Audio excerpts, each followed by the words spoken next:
Yes, so welcome everyone. Welcome to Satsang.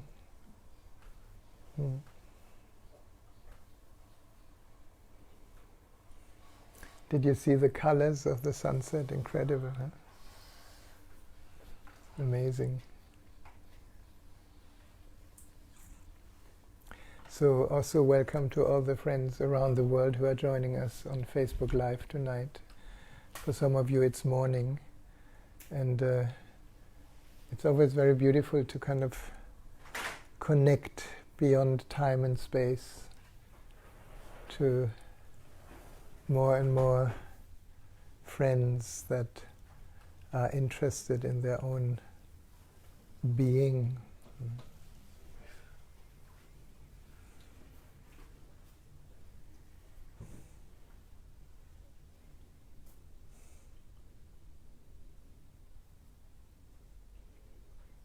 You notice how beautiful the contrast is when the fan stops. It's like, it's very quite significant. If you start from one side that is the opposite of silence, then the silence gets deeper when it happens.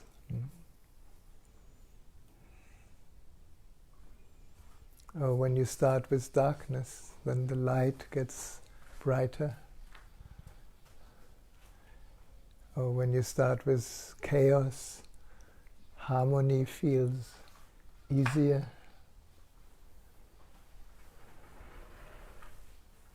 Welcome.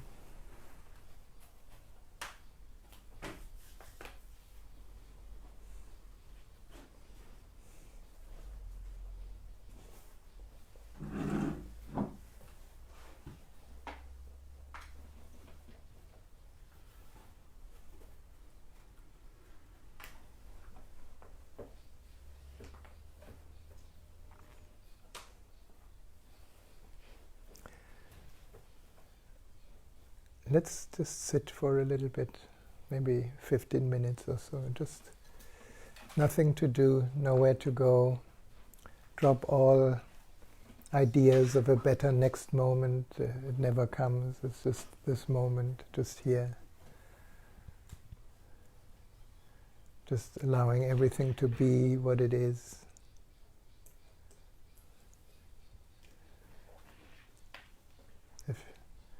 If your mind is waiting for something, tell your mind there's nothing to wait for. Nothing is going to happen. We are already happening.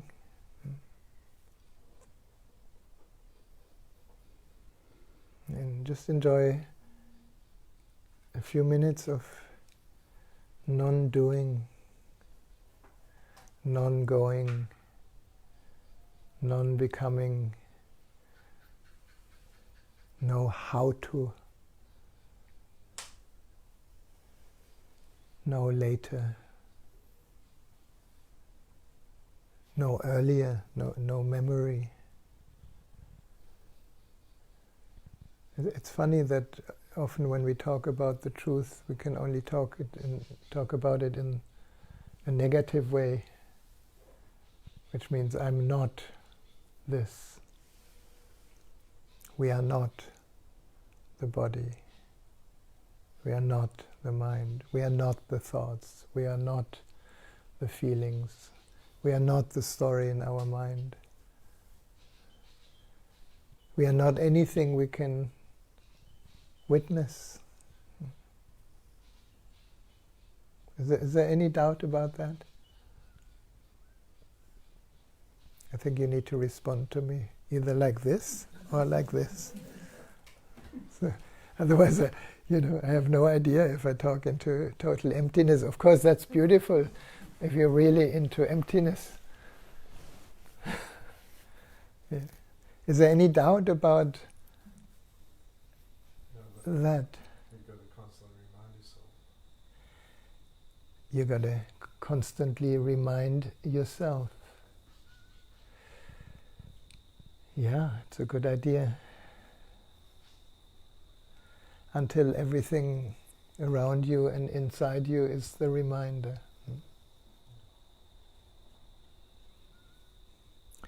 So let's hang in there a little bit. We don't even hang out, we hang in. We hang in the not this, not that. In India they call it neti, neti. And how many poems and how many songs have been written about this. There's this beautiful mantra that Deva Premal chants. So I'm not this, I'm not this, I'm not this, I'm not this, I'm not this. I am ultimate bliss. Satchidananda.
So what shall we talk about today?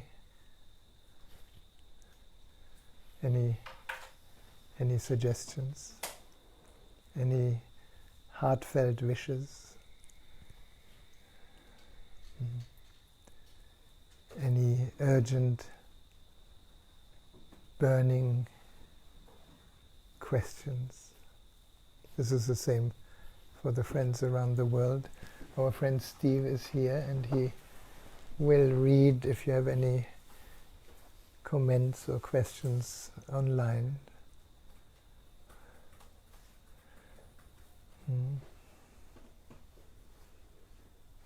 Or are we all kind of silent and free and empty and full and totally present?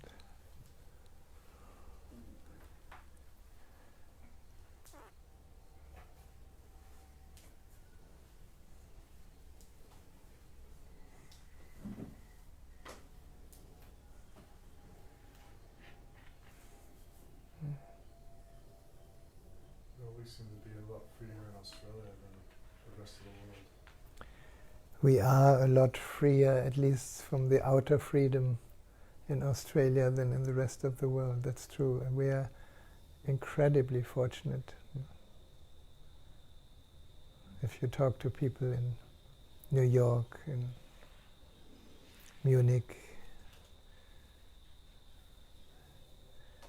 in all these bigger cities, where people have to sit in their apartment looking at concrete all around. So here we are incredibly privileged, especially also in this area, in the nature area. Everything is green, which is the heart, in the language of color. Everything is kind of pointing towards the isness in nature. We don't argue so much with the changes of the weather because every weather is beautiful.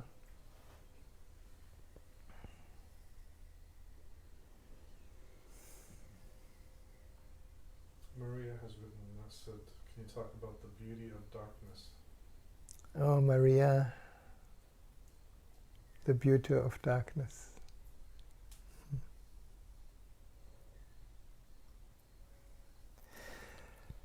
I would very much recommend, actually, I'm reminded a few years ago, I did a retreat in India, 10 days in darkness, 10 days and nights without knowing whether it was day or night, with open eyes, not knowing when is the right time to sleep or to wake up or to, or what to think or what to do, because there's nothing to do. You just are. And for me the beauty is, and here in Australia it's actually possible to explore darkness if you go a little bit further into the mountains where there is no light. I would recommend that on days where it's cloudy to actually go into darkness and sit with your eyes open and watch what happens, because at a certain point you don't recognize anymore whether your eyes are open or not.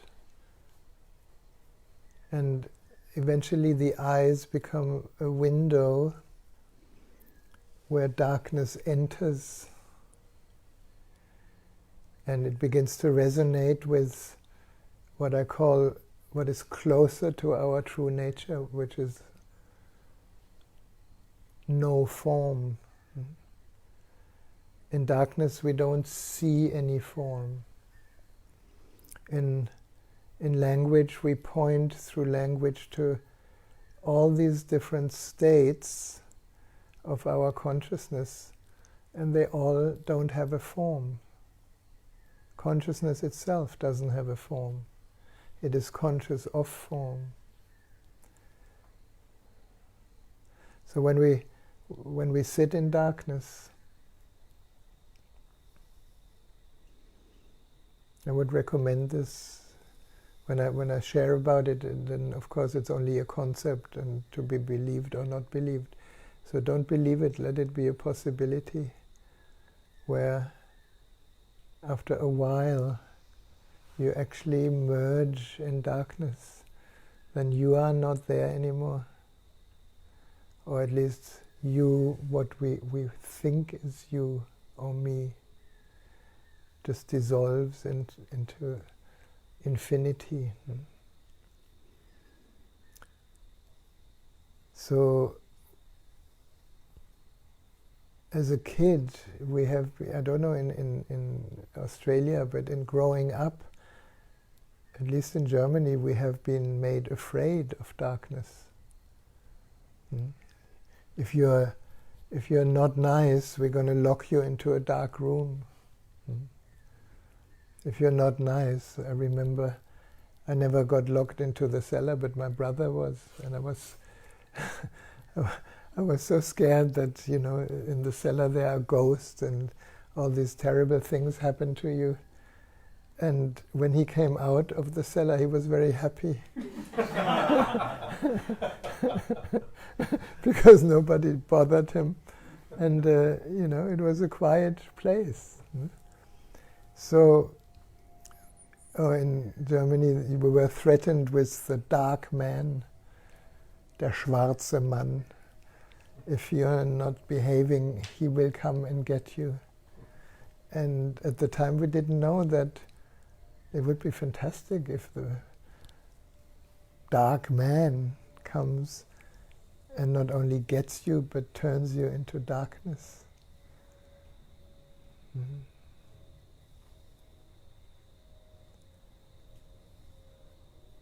And you will notice when you're sitting in darkness long enough, at least I started to see everything. Not through my eyes, but we become so sensitive.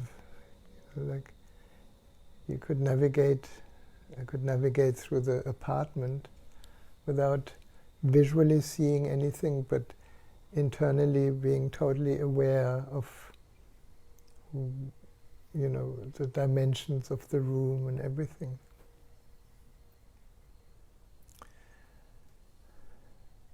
So we could say our innermost being, that which is aware of everything, is perhaps more like darkness.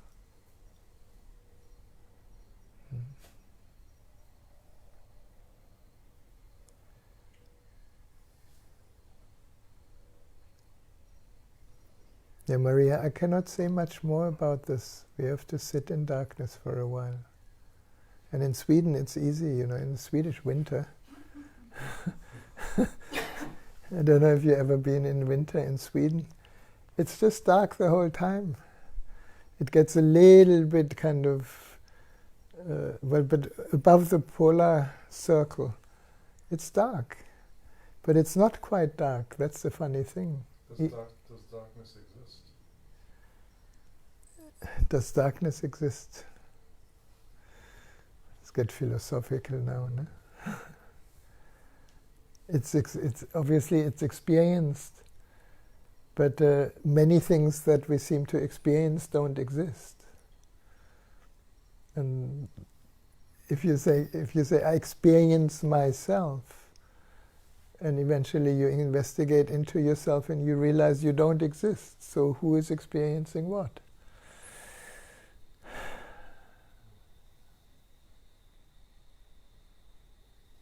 On the psychological level, darkness exists. For those of you, that anybody had some periods of depression? Yeah. It's quite dark, no? It's quite, we don't have the right word for it, so we call it dark. No? And depression is often the absence of light. including the desire for light. If depressed people would dare, this is an invitation, an experiment I would suggest. If you really would dare to let go into total darkness, into total nothingness, into total meaninglessness, into total hopelessness, into total whatever word we can use,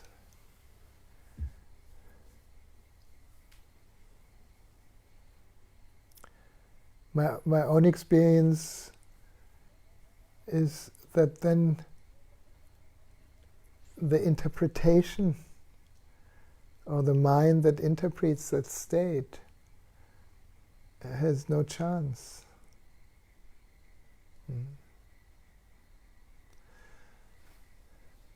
I remember Osho talked about this, about in the past, especially in Japan, when somebody was kind of psychologically very disturbed, they didn't bring them to the shrink and gave them pharmacological medicine. They brought the disturbed person, the person in darkness and depression, they brought him to the temple and set him or her into a corner while all the monks were chanting mantras and chanting and doing their prayers, and just for days and days or maybe weeks being in that atmosphere of opening to the mystery of formlessness, to the divine. After a few weeks, people were fine. Now, I don't know if it's true. I like the story. Because what is our disturbance? It is usually the stories that our mind spits out and we believe it.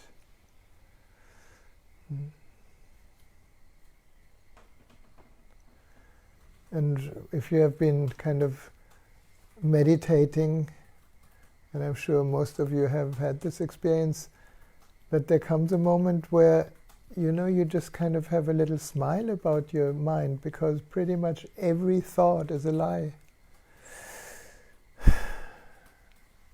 Did you ever notice that? Whatever you think, whatever I think about anything is an interpretation of my mind that may have nothing to do with reality. It includes all our opinions about anyone. And we're very, very good to have opinions about somebody. This one is a little bit of a lunatic or erratic or too angry or dishonest. Do I really know who that person is? Or is it just made up in my mind to stay separate from that person, to maintain a certain sense of separation? And unfortunately, we do this all the time. Our ego structure lives or feeds on separation. So we do it the moment we say something is beautiful. That's just my interpretation. And another person would see the same thing as ugly. And then there's endless discussions, intellectual discussions, especially when you start interpreting paintings of painters. But it's about everything. We label, our mind labels everything into good and bad and beautiful and right and wrong. And nothing of that exists in nature.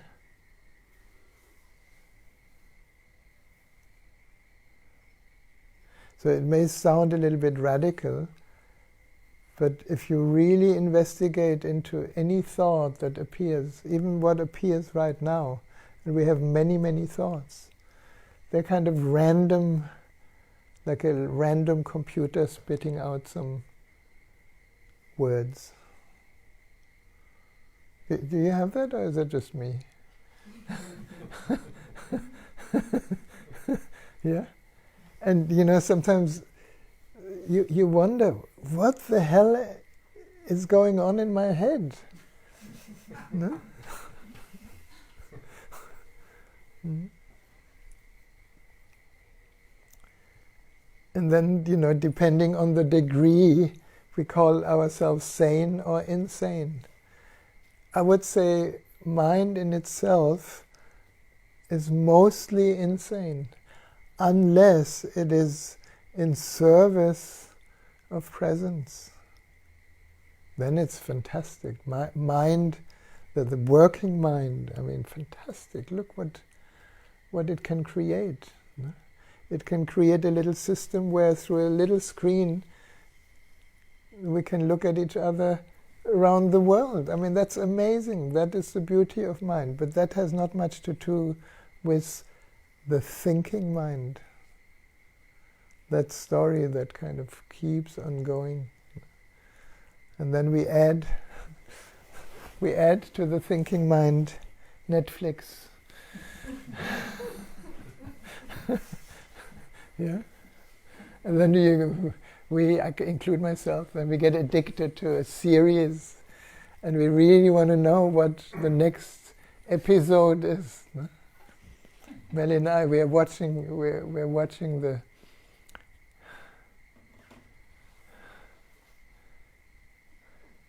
Speak to my Call my agent. Call my agent. That's the one. It's very good for my mind because they speak French, no? With subtitle. Does anybody look at Call My Agent? Yeah, it's great. I lived in France for 3 years when I was a kid, and Melly is a good witness that when I speak French, my personality is totally different. I become, alors, mais qu'est-ce que tu fais? Hein? Very, very French. So suddenly another personality takes over. I used to live in Greece, and I spoke a little bit of Greek. Again, totally different personality. You have to try this if you know different languages. Then it makes it so clear that you can never be that. It's just an arbitrary conglomeration of thoughts that present a certain personality. Now, there's nothing wrong with it. It's fun. But you are not that. How did we get there? So there's a question from Rennie. Rennie? Rennie Muka. Rennie. She's saying, so every thought is a lie? Is the question? Don't believe me. Because when I speak it out, it may be also a lie. But my experience, if I look into my mind, and I really recommend this for 2 reasons. First is investigate into the truth of it. Ask yourself, Byron Katie has a beautiful way to do that. Ask if your thought about anything is true. And if you're honest enough, you will find, well, I don't really know. No?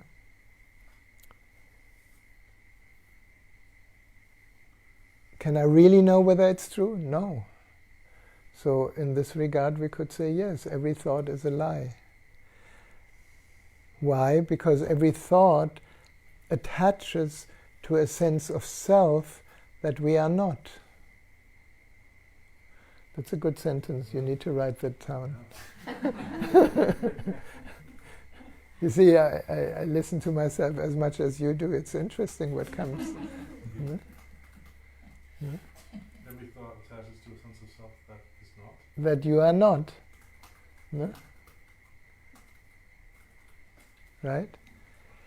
And ultimately, if you spin that further, you will find your sense of self is not limited. We limit it so much. We limit it to our body. We think I'm the body. We limit it to our emotions. We think I'm my emotions. We limit it to, well, you figure it out, what you limit it to. Especially to your story, my story. And we are very, very intricate in creating a maze of story, especially family story. No? You're not your family. It's an arbitrary construct that we have been born in, that then we take over as thoughts. No? It's called conditioning.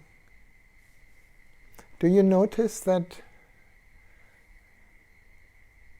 the way you behave today, if you're a man, is very, very similar than your father? Anybody has that? You may not want it, but there are aspects that are there. Or if you behave, as a woman, maybe your behavior is very similar to your mother, and she pushed your buttons to the max when you were a teenager, and you never wanted to be like this, and here you go. How come? It is an inheritance of story. It doesn't mean it's true. The amazing thing in our human existence is that we could be anybody. Why do I say that? I remember in the School of Mysticism in India and in America, we did these experiments where we would kind of take somebody that we knew,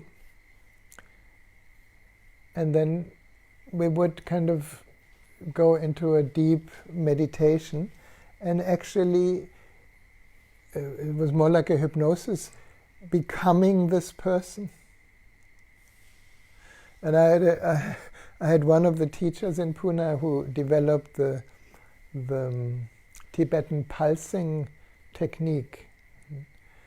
And the Tibetan pulsing technique was actually a secret teaching of the Tibetan Buddhists.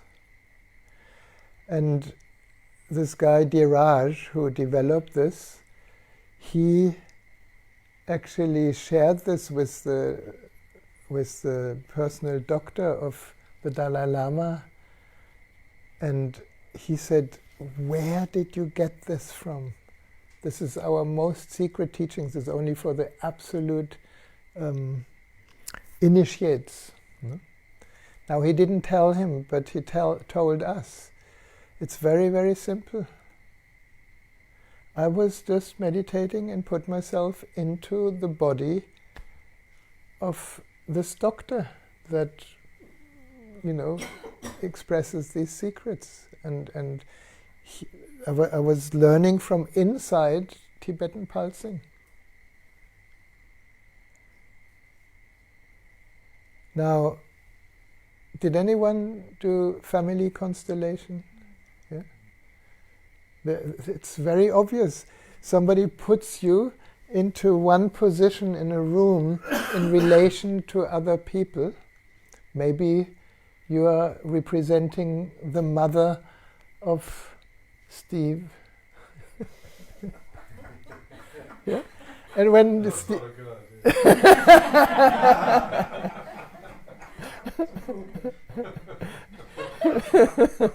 Well, I don't know. Maybe it's a good idea. Maybe it can clear something. Anyway, but the amazing thing is when you stand in that position, in comparison to the father and and the daughter and all these other family members, suddenly you can speak as her. You can feel as her. This is the whole principle. It's called the morphogenetic field. You can step into anyone's field and become that person if you want to. We're just a little bit more attached to this personality because we think this is more me. until you find that me, that me that we call me is not you. It's an accumulation of patterns, of feelings, of thoughts. And why are we so afraid? Why is the whole world in the moment afraid of COVID-19? And why, I don't want to go into that story with the vaccines now, but anyway, why is that such an incredible rush to do quickly something so that I can survive? Because most of humanity is identified with a sense of self that has to die. Everybody dies, in case you doubt that. We're also going to die. We're on the, we're all in the queue. Until we... Yeah, exactly. Until we realize that which I truly am, is formless, is limitless. It's not a thing. Did you know that? Did you know that you're not a thing? And we try to preserve this form that constantly changes, and how frustrating is that? One moment you're healthy, you make an identity out of it, the next moment you're sick and you think something is wrong with you. No. Because you are that which is aware, are that which is behind health and sickness. The spacious, open, infinite consciousness. So if you want to be fearless, that's the end of fear. The end of fear is the end of your identification with something that comes and goes. Ramana made it so clear. And we love to listen to Ramana or to all these gurus. They all say the same thing until we realize it ourselves. Ah, really? I mean, I was shocked. I said that a few times when I heard Osho for the first time say, you know, I'm not a person. I said, come on, of course you're a person. I can see you. He said, no, I'm not a person. I'm a presence. No, I couldn't make out what that means until much, much later. But today I have to kind of admit or say, well, it's so true. Anything I think I am comes and goes. And when it goes, and I'm identified with it, I'm afraid.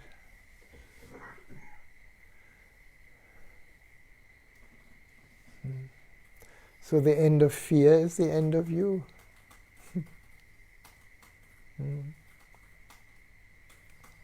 Can you relate to that? Is that too much? No? You can relate, no? So then fear becomes a very interesting thing, because then instead of trying to get rid of fear or avoid fear or trying to kind of become more courageous or, you know, do something about it or go into therapy about it, it may be helpful to a certain extent. But the moment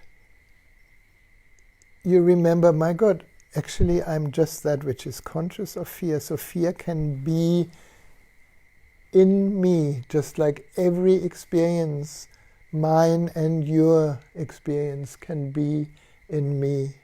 I'm big enough for everything, for everyone, for the good and the bad, for the right and the wrong. It took me ages to understand when Osho talked about choiceless awareness. Well, that's who we are. Choiceless awareness is a space. Just like this room is a space that holds you exactly the way you are.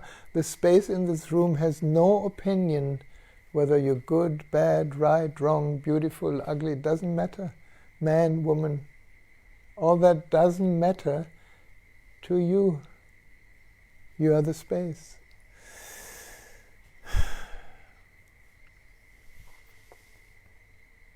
Wouldn't it be incredible if people around the planet would wake up to this?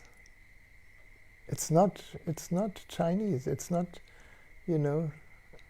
nuclear physics. It's so simple.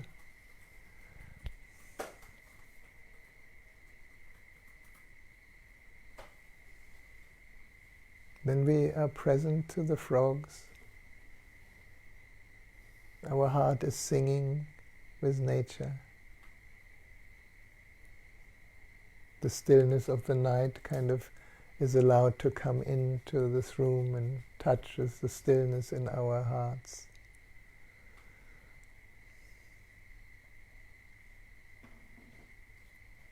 There's so much magnificence in everything that surrounds us.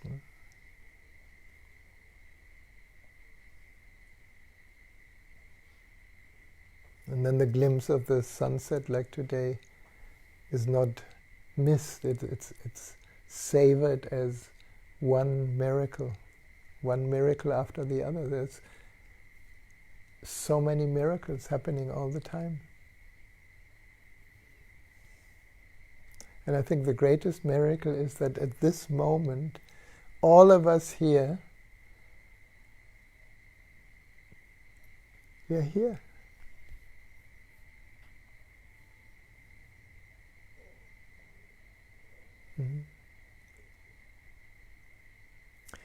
So that was a long introduction to the quintessence I want to share with you today from Aura Soma.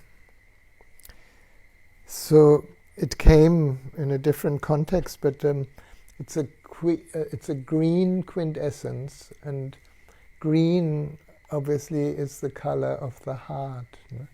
This is why we feel kind of so good when we walk into nature, and here right now with all the rain, everything is so green. And the green is kind of the space to be.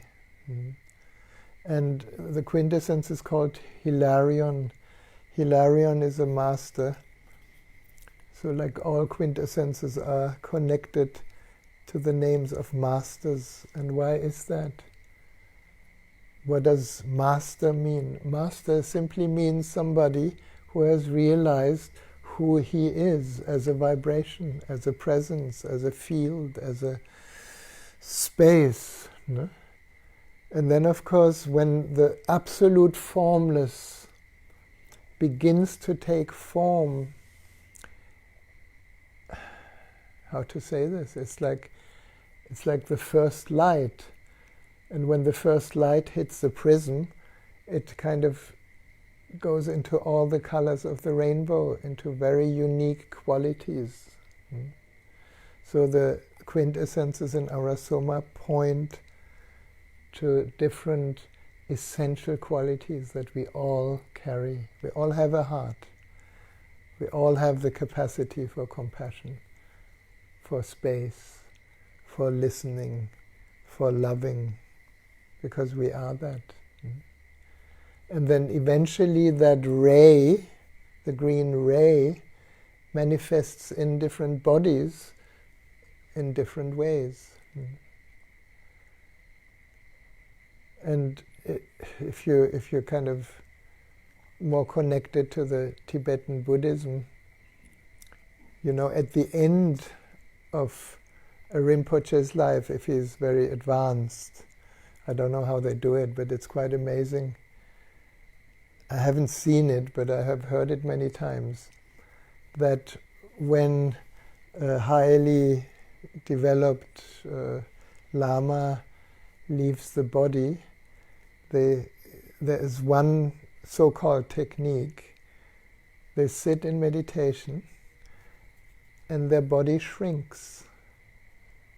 So in a way, from the disembodied situation, they shrink the body until the body is totally gone, and there is only a rainbow. It's called the rainbow body. Have you heard of that? It's quite amazing. You should Google it, because it's so out of our world here, but it's true. And if I relate to that, for example, to our soma and our essential states in the body, it's like maybe we also started just as light until our parents made love. And then the whole rainbow kind of embodied itself in the womb and became a body and a very unique expression of consciousness with all the colors of the rainbow. And when you completed the circle, I wonder if anyone can do that here. Tell us if anybody is ready for the rainbow body. I want to see. I don't think I'm ready. What about Osho? No. Well, Osho is it's a Tibetan tradition in a way. It's beyond any tradition. So I don't know, But I love the mystery of it, because that mystery is actually proven, seen, experienced, which gives us in a way a beautiful confirmation that we are ultimately just light in different frequencies. Shall we try this a little bit? Shall we try this? Yeah? From Dr. Emily in Kuala Lumpur. Yeah. She knows about the rainbow body. Yeah. And she has a master called Rinpoche. Yeah.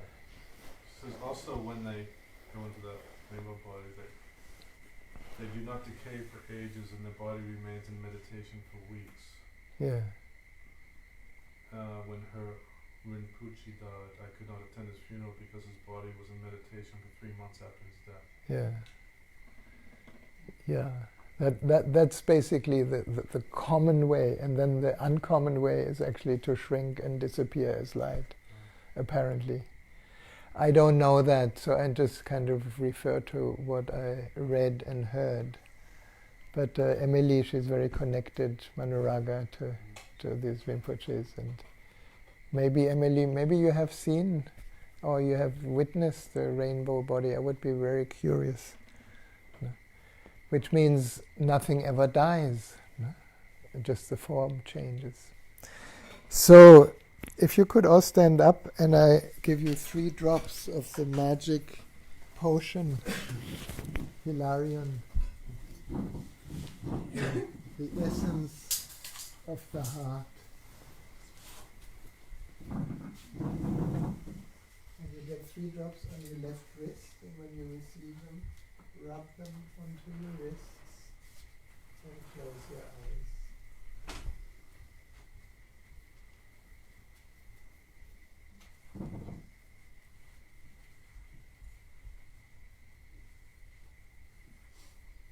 And just tune into that vibration on your wrist. The wrists are very sensitive parts of the body. Absorb and feel. And at the same time, since we're in the green, allow yourself to take a few breaths into the heart.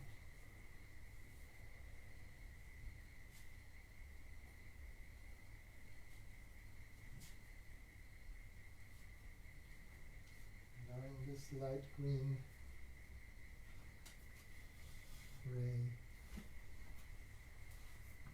to enter the heart. And then you can raise your arms high above the head. Imagine you are growing wings from the core of your spine to your fingertips. If you like angels, become an angel. And just allow your wings to open and close above the crown, crossing over at the midline of the body.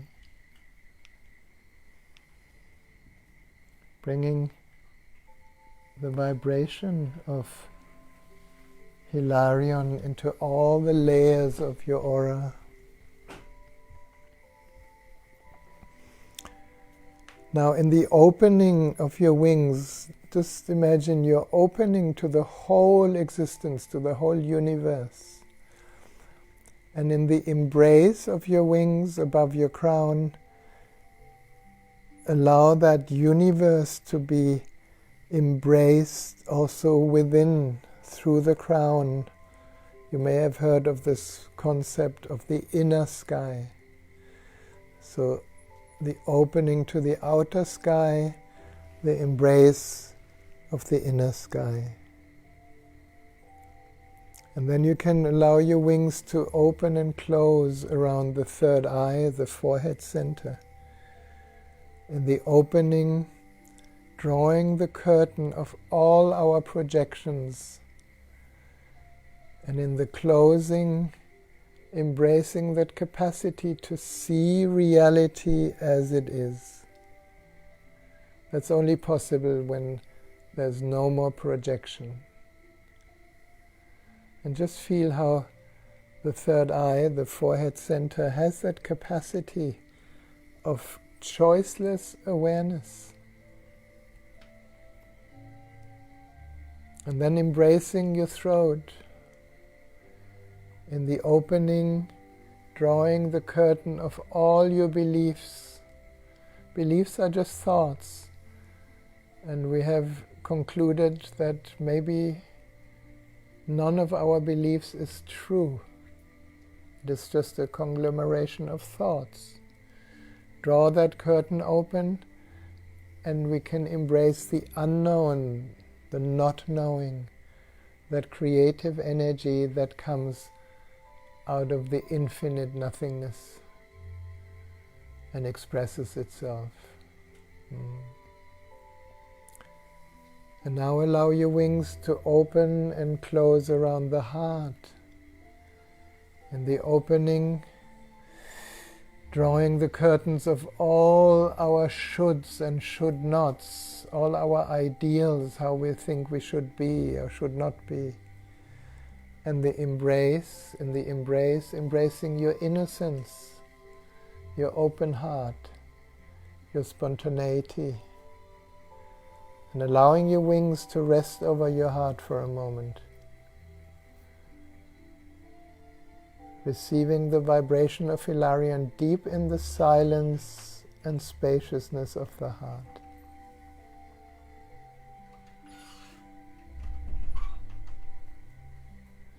And then you can open your wings again and embracing the solar plexus. In the opening, taking off all your armor, all these strategies of defenses, of protection. And in the embrace, embracing your uniqueness, the joy of being yourself, an absolute unique expression in form of life. And then we can open and embrace the second chakra, the lower belly. In the opening, daring to open all your emotional holdings or wounds or hurts, opening them to existence. And in the embrace, feeling that whatever has been rejected within or being hurt within can so easily heal in the loving embrace of your consciousness. Tenderly holding what we call the inner child within. And then opening and embracing the first chakra, the root center. In the opening, feeling that vitality in every cell of your body. And in the embrace, embracing the love to your body, to your sexual energy, to that possibility of embodying the divine right now. And then along the legs, all the way down, until you touch the ground And this is a very good moment to completely let go. Just let go of everything you think you are, of every identification, of everything that you know. Just for a moment, be totally, totally empty. Empty of you. And you will recognize you're still here. What is that is still here when all else is gone?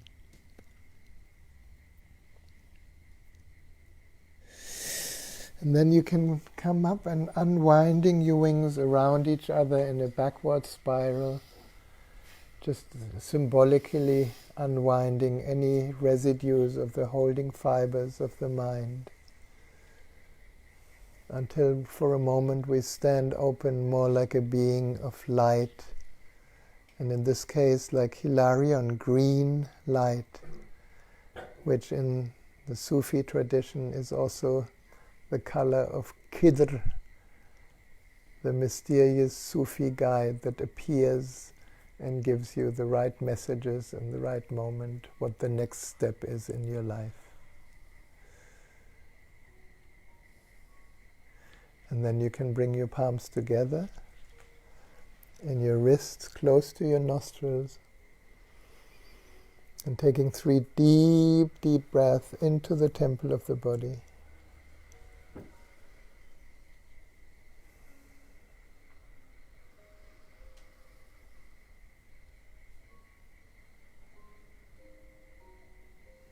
Very good.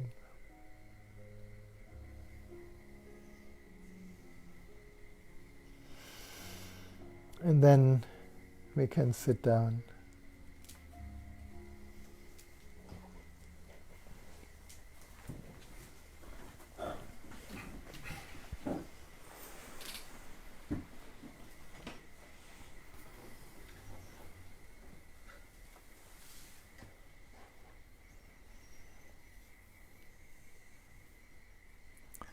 So tonight I want to dedicate the light of the candle to your green essence, to the light in your heart that may it shine and light up the world.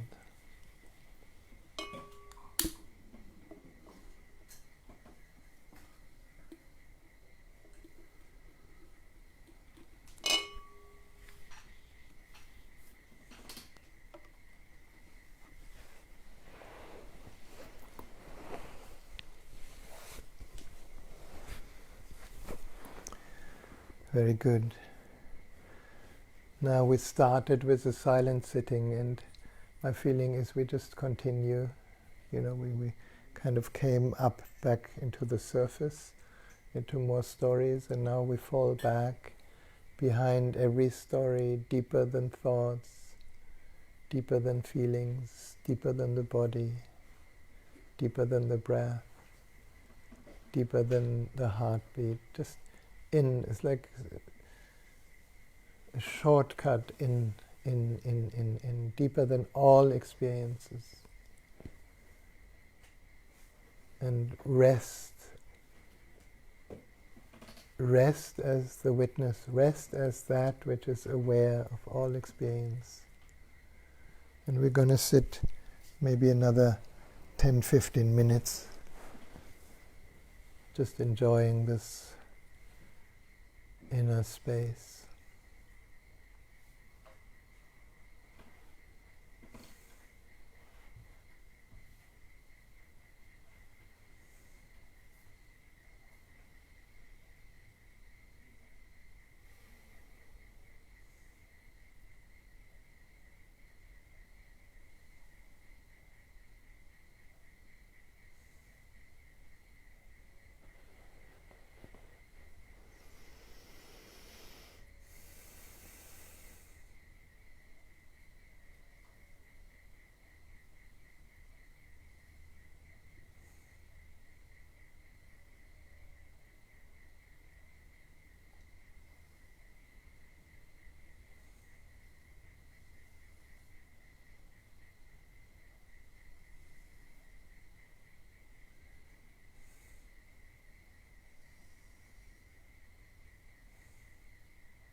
Feel this peace.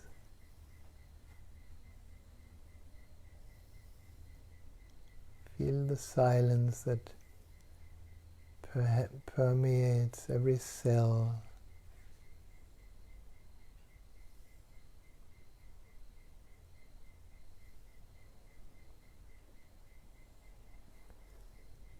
Feel yourself held at this moment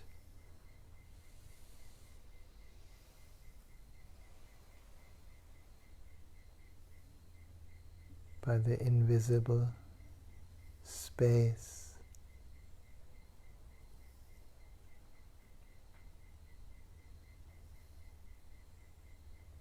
Here we are home.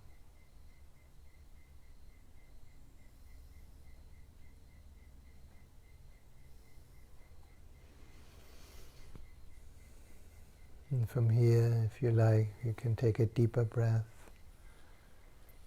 just gently becoming aware of the body again.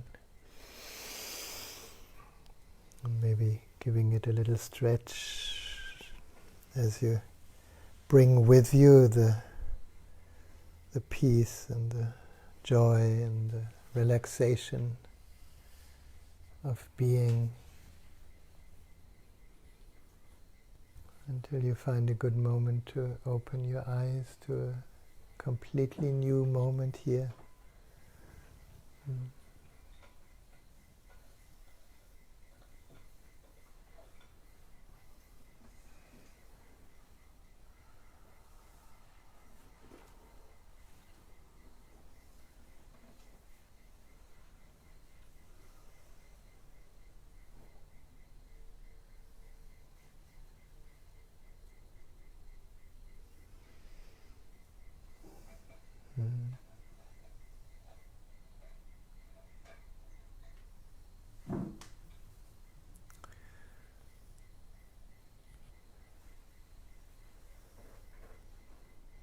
I think some of you need another good stretch.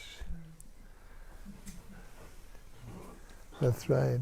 Feeling, yeah, I'm here.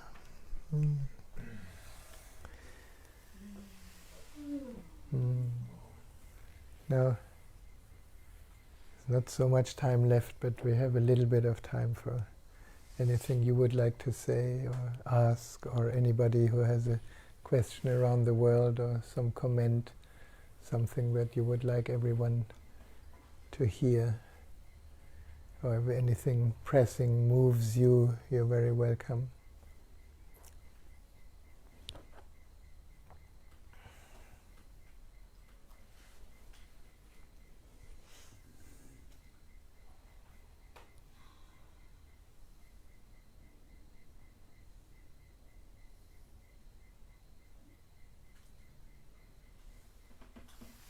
Yeah.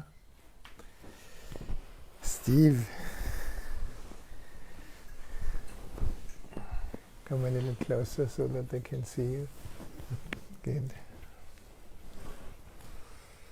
Last week you were sending healing energy to Stefan and Bronte. And then you were talking about the body and healing and how it happens and what we really are. And then you said some words in this long statement, and I just went, you said these words, so I wanted to bring some focus on these words, because I think a lot of people didn't catch those words. Because I listened to your Satsang again, just to pull these words out. So you make me curious. Well, you've been saying this. You've been starting to say this over the last 2 months. And every time you say it, I'm like, okay. So you're talking about the body and spontaneous healing, and and you said, and that which is aware has never been sick, has never been limited, has never been disturbed, and has never suffered. So if I dissect that a little bit, that which is aware, which is the true self. So what you're basically saying is that we've never suffered. Like the true self Or if I look at that the other way, I can say, the only thing that suffered is the false me. Mm. Right? So, the personality, as you've been talking about, the ego, the thinking mind. So, that's huge. It's huge, no? Yeah. Yeah, it's amazing. Now, don't believe it. No, I know. You know, we can make a belief out of anything, out of the most deepest realization. But if you really look, and this is basically, you know, not, even if I talk about this, or anybody else talks about this, or you see it in the TV, or you see it in one of these many beautiful YouTube videos, it's a pointer. But when what it points to actually reveals itself to you, it's like you say, it's like it kind of it changes everything that you know about life. Yeah. Now just imagine for a moment if the whole humanity, or a major part of humanity, would simply realize this. Then the driving factor that drives most egos, most people, changes. Driving factor now is becoming, is fear, is more, is not enough. Survival. Is survival. No? And it's a vibrational field. No? So this is why I like Arasoma or other ways like breath or meditation. What does meditation do? Nothing. It reveals something that is beyond something. No? And strangely enough, it's what we all long for. Because then everything is happening, you know, then the true I is so much vaster, it's so limitless, it's so inconceivable, it's so infinitely potent that we wonder, you know, how come we have put ourselves into such a tiny little box, believing that's me.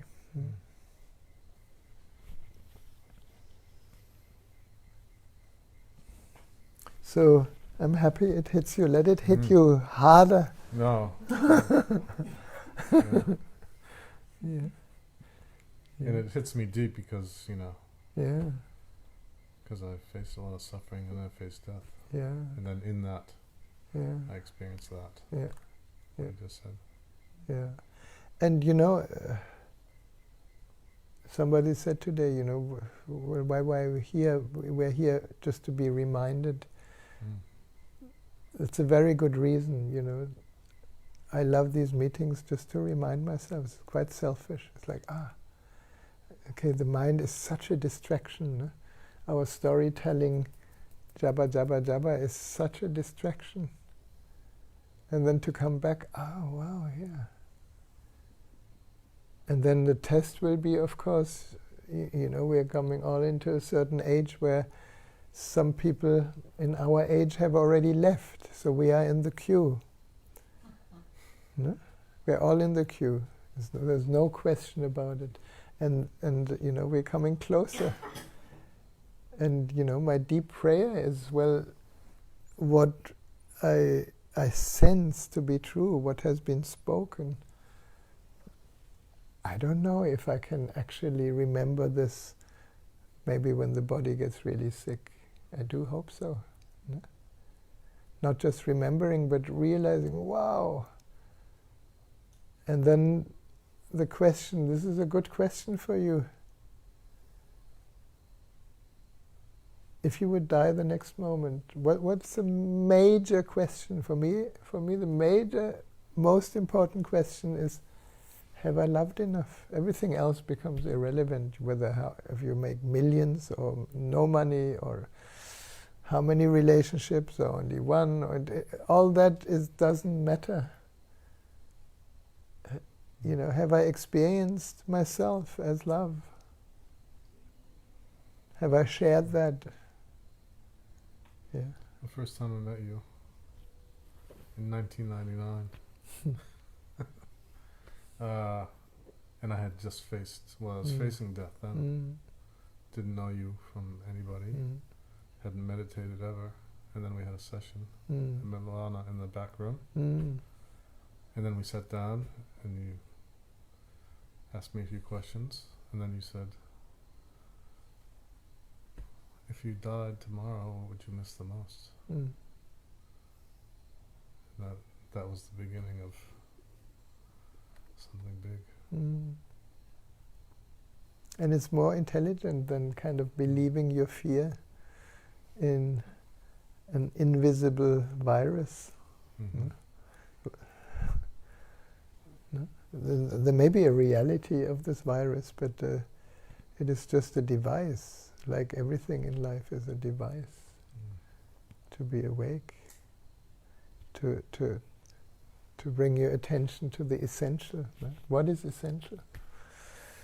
Eventually it's only love, isn't it? You please challenge me. What is essential? What is essential for you? Well, that was my answer when you asked me. You said, what would you miss the most? Yeah. And I said, my kids. Yeah. And then he said, what is it about your kids? And then we went deeper. I said, it's unconditional love. Yeah. That's what it came to. Yeah. Good. Yeah. You're a wise man. Thank you. Yeah.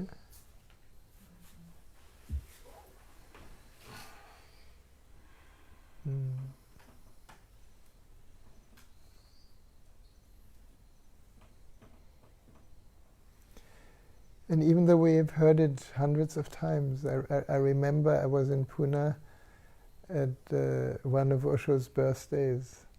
And if you have a chance to listen to this discourse, it's incredible. He gives a transmission of love in the most poetic way, where he talks about, I've been thinking, what can I give you today? Today is my birthday. And somebody asked me, what is my message? My message is love. And then he has a long talk what that could be.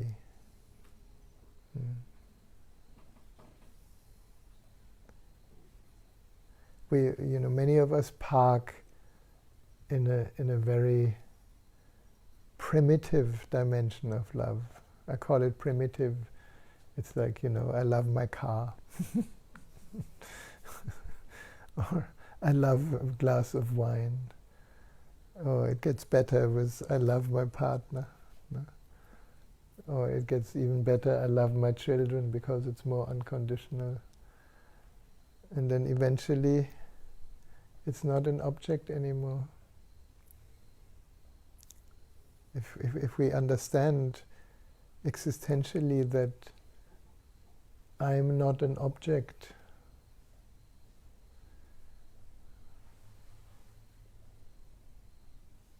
and that objectlessness is love, the mind cannot conceive it, because mind is the wrong instrument for love. It's not.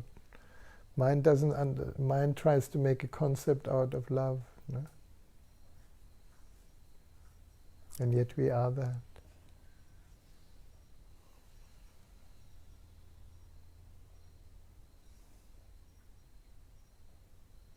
And the deeper it kind of melts inside, the more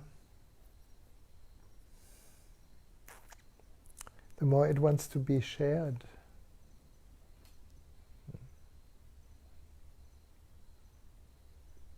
And it doesn't matter how it is shared. Whether it is shared, if you put all your love into cleaning the floor, then the floor reflects the love that you are. or if you do a beautiful painting, or you do gardening, or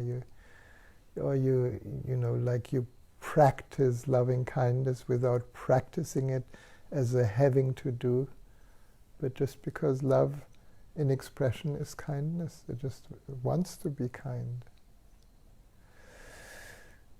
No?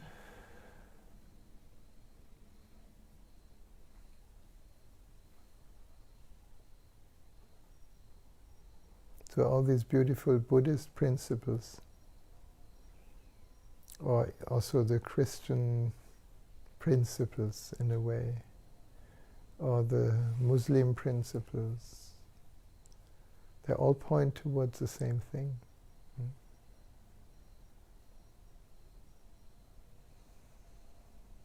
Ishkala Mabudala is a beautiful Sufi chant.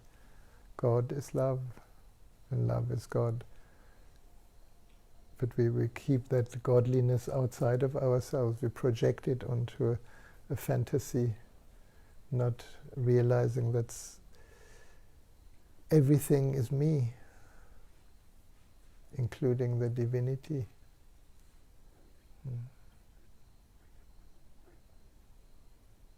And the easiest to uncover or discover this is the inbuilt attraction between man and woman.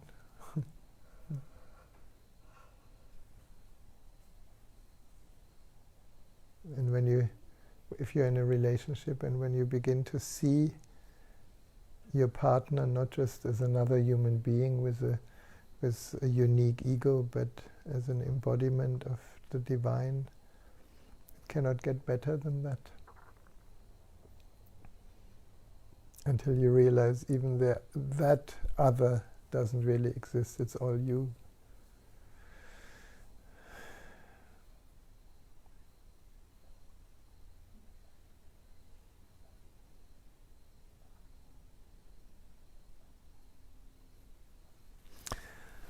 Ne? Thank you.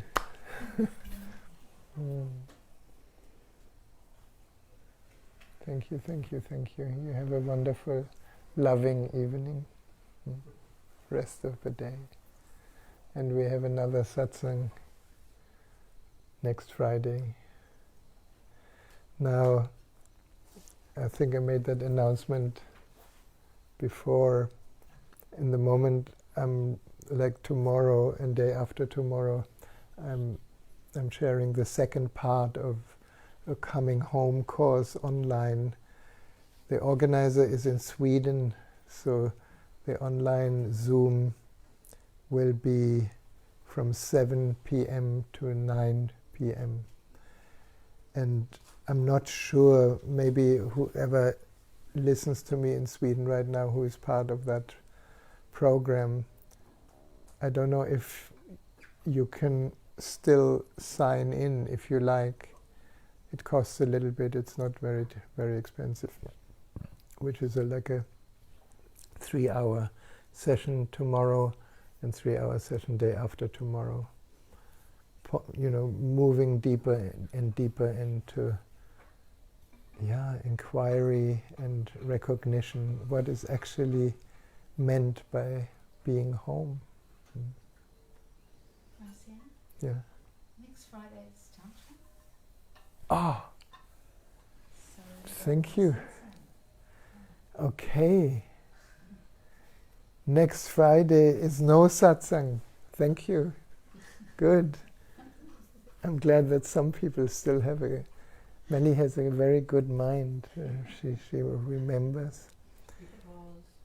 Because there is no satsang, because I'm starting a beautiful Tantra for couples retreat. So if you're a couple, you still have a few places open.